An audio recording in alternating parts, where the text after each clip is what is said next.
Nesse momento, a gente vai falar do tempo e da previsão de temporais nessa reta final do ano. A gente recebe agora, aqui no Entre Nós, o meteorologista Giovanni Dolife, do CEMADEM, que é o Centro de Monitoramento e Alerta de Desastres Naturais. Giovanni, você me ouve bem? Boa tarde para você, bem-vindo. Oi, Adriana, te ouço bem, boa tarde, obrigado pelo convite.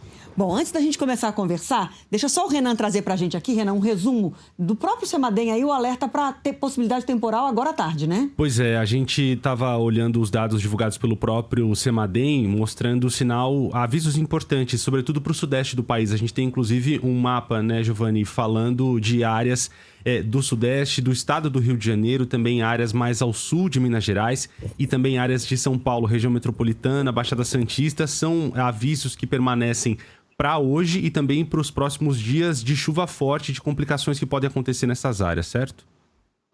É isso mesmo, Renan. Tem uma frente fria chegando. A frente fria nem é forte, mas num momento em que a atmosfera está encharcada, eu faço uma analogia com a atmosfera, comparando ela com uma toalha encharcada. A frente fria é como se fosse uma torcida nessa toalha. Então, a toalha já encharcada, praticamente pingando. Quando chega uma frente fria, ela não precisa nem ser forte. A água despeja, a gente tem temporais. Então, agora, hoje, durante o dia, tivemos já bastante chuva, estamos tendo no litoral de São Paulo, no Rio, Espírito Santo, em Minas. E agora à tarde foram abertos alguns alertas. Os alertas do CEMADEM são emitidos por município, sempre que tem iminência de algum evento ou geodinâmico, que é o movimento de massa, lá o deslizamento de terra, ou algum evento hidrológico, que é uma enxurrada, uma inundação. Então, agora à tarde, a gente teve alertas abertos no litoral de São Paulo, na região metropolitana do Rio de Janeiro e também no Espírito Santo. Então, a região sudeste e também no centro-oeste, ali o estado de Goiás, são as áreas de maior atenção nesse momento.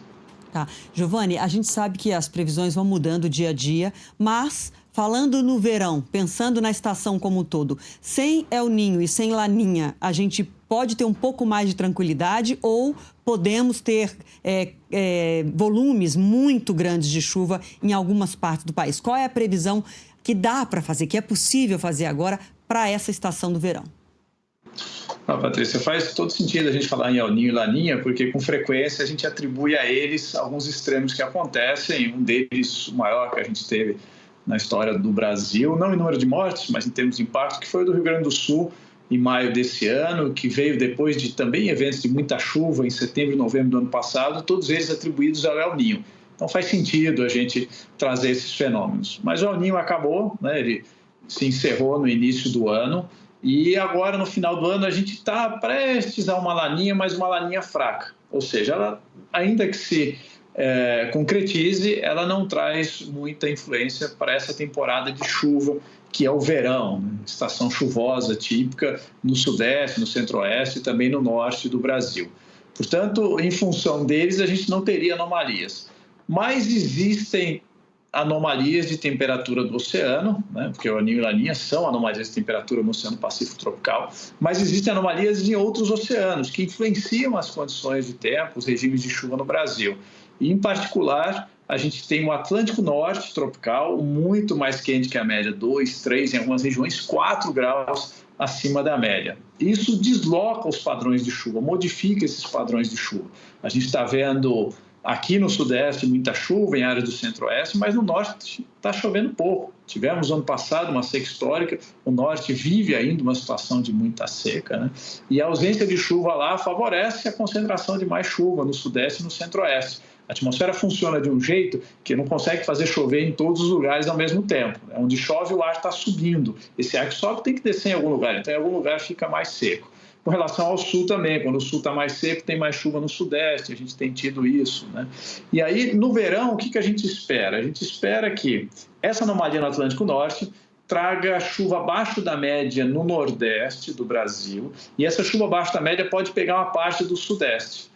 Norte de Minas, Espírito Santo, teria menos chuva.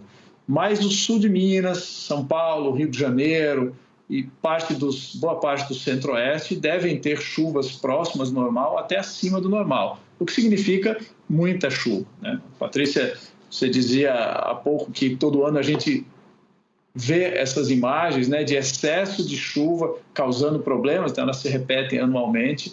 E um verão, ainda que seja dentro do normal, tipicamente, infelizmente, a gente ainda observa, ainda acontecem esses desastres, né?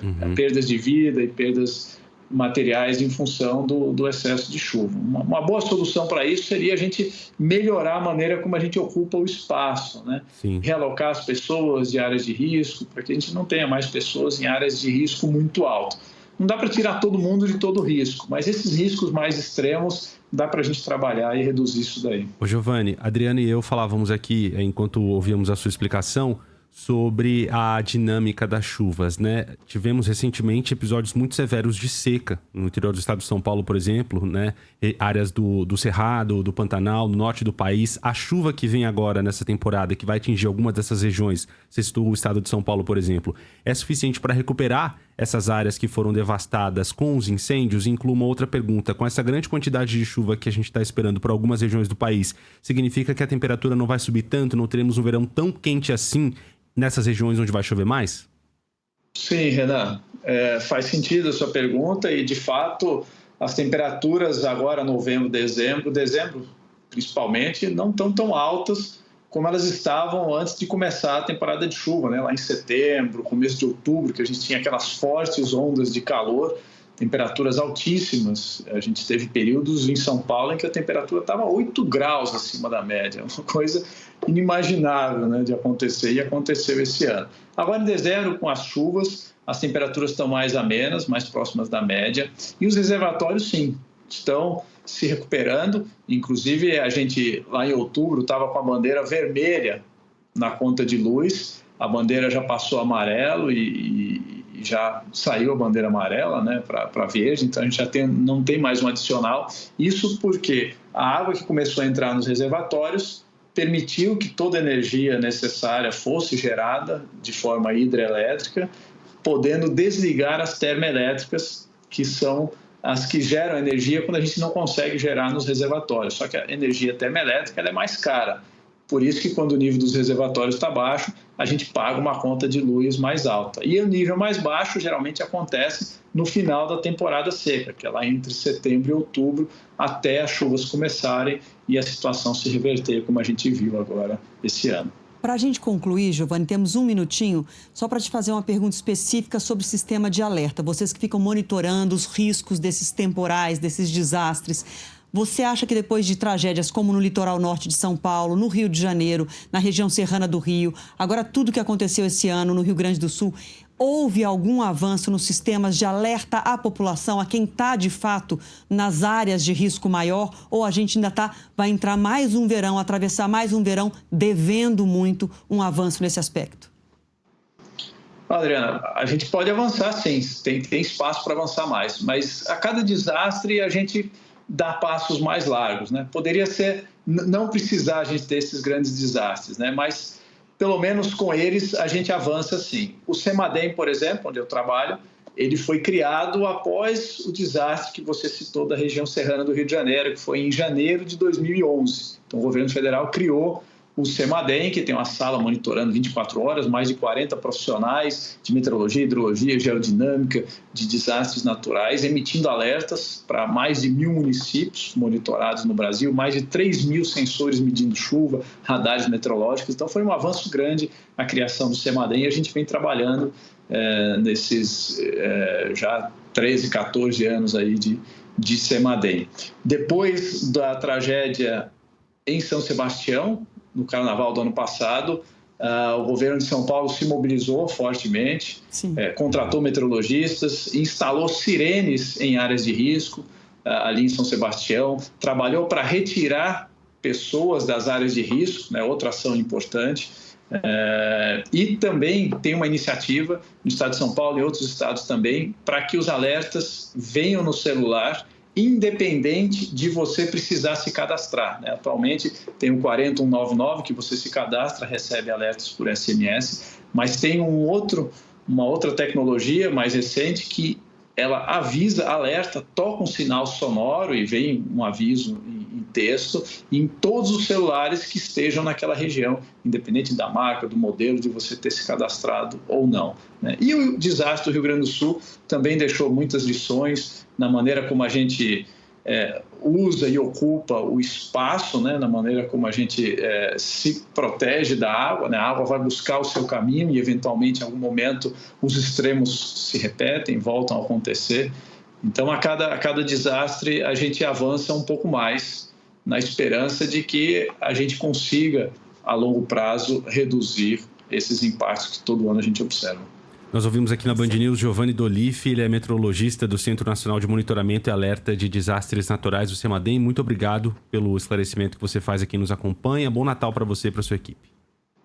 Obrigado, Renan, Adriana. Feliz Natal para vocês e para todo mundo que está acompanhando a gente. Obrigada, até a próxima, viu? E que as pessoas, gente, quando perceberem que tem alerta, tá vendo que o tempo tá fechando, que tem possibilidade temporal, que as pessoas se abriguem num lugar mais seguro. A gente sabe que muitas pessoas não têm opção a não ser morar em um lugar arriscado. Infelizmente, no nosso país, essa é uma realidade muito grave ainda. Mas, se você perceber que a sua região está prestes a ter um temporal, que está recebendo alerta da prefeitura, enfim, da comunidade, você tente sair do local de risco para a gente não ter que noticiar.